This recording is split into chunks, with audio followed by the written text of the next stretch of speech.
Hello guys, welcome to podcast 16 of Let's Revise MBBS, and our today's topic is twin pregnancy. Right? So let's start. So basically we have two types of twins. Some are identical twins and some are non-identical twins. Why are identical twins called identical? Because their genetic makeup is same. Okay, why is it same? Because one egg fertilizes with one sperm and a single zygote is formed.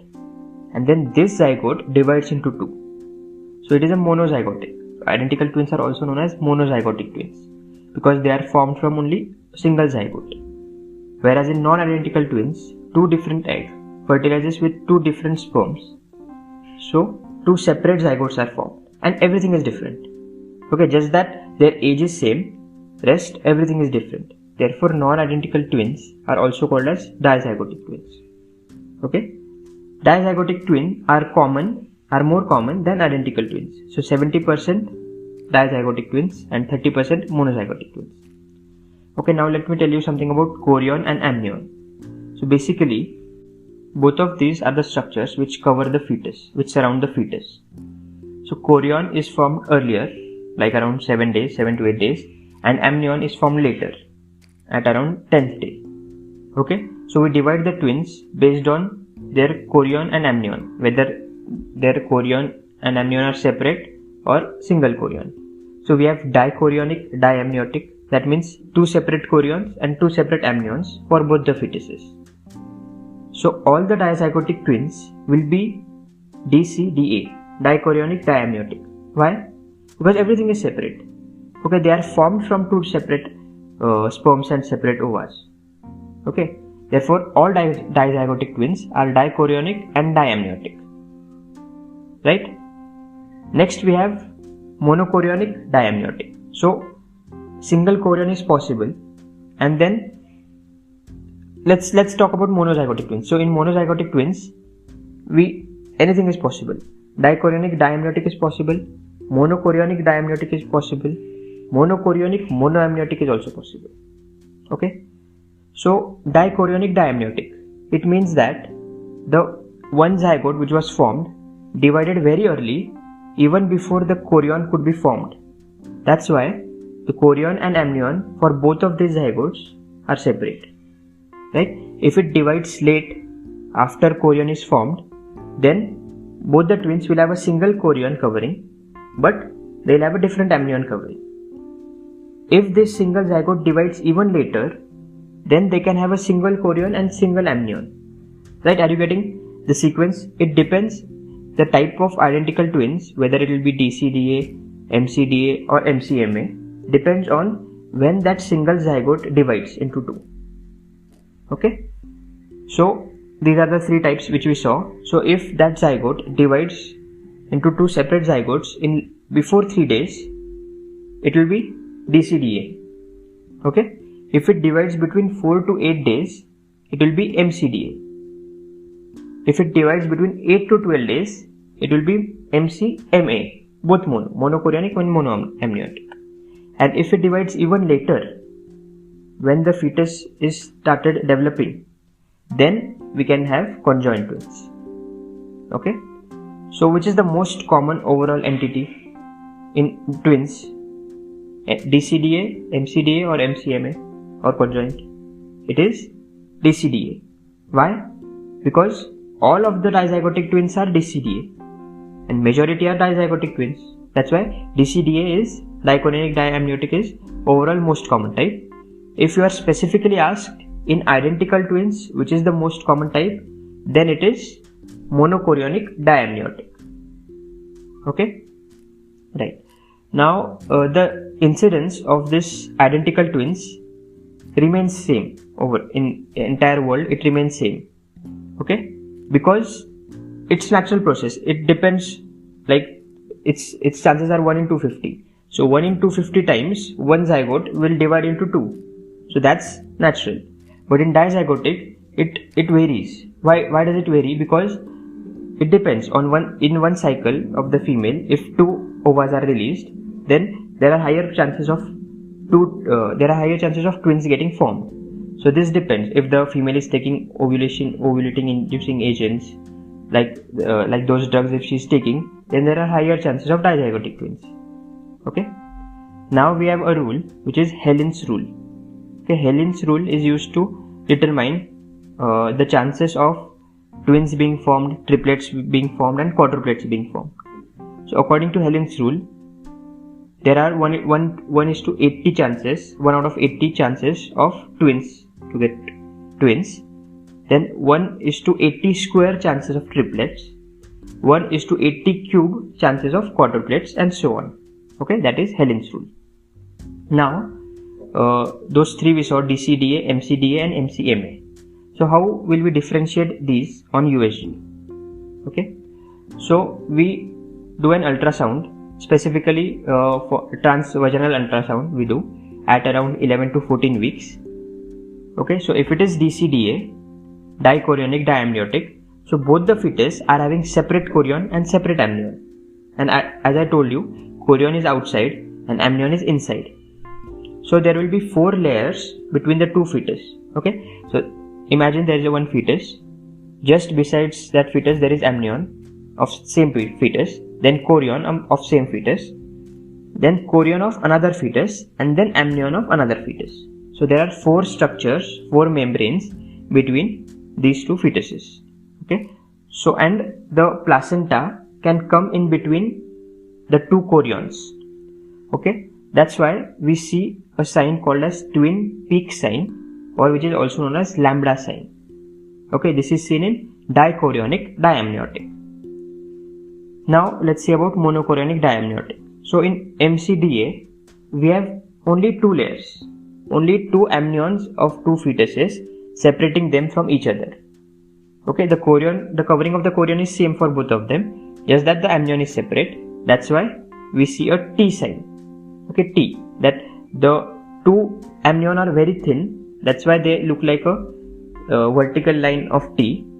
Okay, that's why we see T sign on MCDA. And in MCMA there is nothing seen in between the 2 fetuses, right? So that's how you differentiate between all those types on USG. Now, which do you think has the best prognosis among all these 4 types: DCDA, MCDA, MCMA, and conjoined twins? So the DCDA has good prognosis, rest all have bad prognosis. Okay, so why DCDA has good prognosis? Because everything is separate for those 2 twins. They have separate placenta, separate membranes, everything is separate. Okay, they have separate space, their own space, so they can enjoy their freedom. That's why DCDA has very good prognosis. And we deliver the babies of DCDA at 38 weeks. Okay, coming on to the next variety, MCDA. So MCDA has bad prognosis.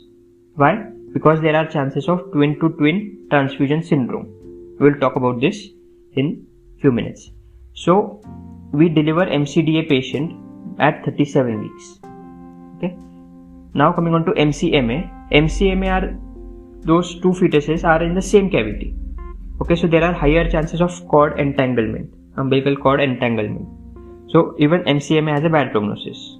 We deliver MCMA patient strictly compulsorily by C-section. We avoid vaginal delivery and we deliver them by around 34 weeks. Okay, and conjoined twins obviously have bad prognosis, and there are various types of conjoined twins depending on which part is fused. So the most common variety is parapagous. Okay, parapagous means that the sides of the twins are fused. Then the second most common variety is thoracopagous. So the thorax or the ventral part is fused. Right. Now let's talk about twin to twin transfusion syndrome. So as the name suggests, there is transfusion of blood from one twin to the another twin. Okay, and this is seen in MCDA. So what happens is that there is arteriovenous connection between the 2 twins. So artery of one twin is connected with the vein of another twin. So arteries obviously have higher pressure than veins. So there are 2 twins. There are donor twin and a recipient twin. So donor twin will donate blood to recipient twin.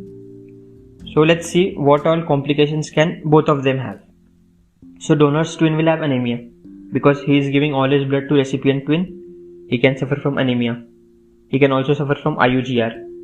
Okay, and he can his cavity, he has separate amniotic cavity surrounding it. So he'll have oligohydramnios. It will have oligohydramnios because the GFR is less, right? So these are the conditions from which donor twin can suffer. Now recipient twin will have polycythemia. Okay, he'll be macrosomia.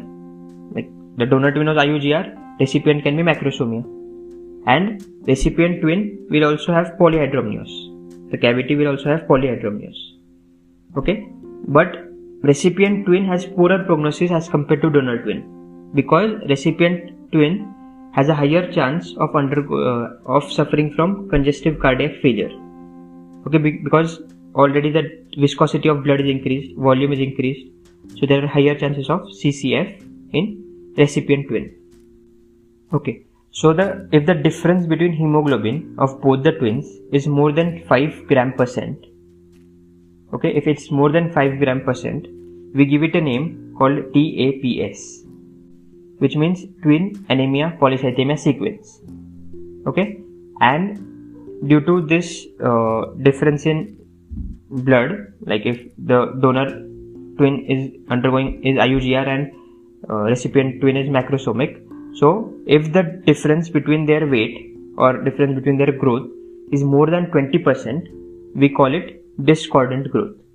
And for this 20%, we consider the bigger twin, the larger twin, as an index. Okay, the recipient twin as an index, right? And the difference should be more than 20% to call it as discordant growth. So how do we diagnose this TTTS on USG? The investigation is USG Doppler. So we see the blood flow, like from the Doppler we can understand which is the donor twin and which is the recipient twin. Okay, for management we do laser ablation of the AV malformation, the AV connection which has occurred. We ablate it with the help of laser, right?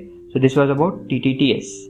Now let's talk about another condition, which is twin reversed arterial perfusion, right? TRAP.